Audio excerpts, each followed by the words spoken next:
కొత్తిమీర కారం కూర చేసుకోవడం ఎలాగో చూపిస్తానండి. Welcome back to my channel Swathi వడ్డీ ఆఫీసర్. ఇలాగా కడాయిలో కొంచెం ఆయిల్ వేసి హీట్ చేయాలి.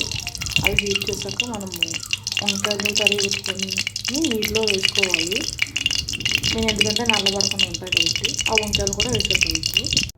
వంకాయ కొత్తిమీర కారం కూరకి ఇలాగా వంకాయలు నీటిలో తరుక్కొని ఉంచుకోవాలండి. మనకి నీళ్ళు ఉంపేసి నీళ్ళు వచ్చేసి వంకాయలు నీటిలో వేసుకోవాలండి. నీటిలో వేసుకున్నాక ఒక 2 minutes కావాలి గడ్డ పెట్టి కలుపుతాము. కొంచెం ఇలాగ మగ్గాక మనము దాంట్లో మనం కొత్తిమీర పచ్చిమిర్చి మిక్సీ వేసుకున్నాం కదండి, అది దీంట్లో వేసుకుంటాము. కొత్తిమీర పచ్చిమిర్చి ముద్ద దీంట్లో వేసుకున్నామండి. కొంచెం ఫస్ట్ దీన్ని కలుపుకొని తర్వాత సాల్ట్ కొంచెం చిటికెడు పసుపు వేసి మళ్ళీ ఒకసారి కలుపుతాము. చిటికెడు పసుపు కొంచెం సాల్ట్ వేసి అలా కలుపుకున్నానండి.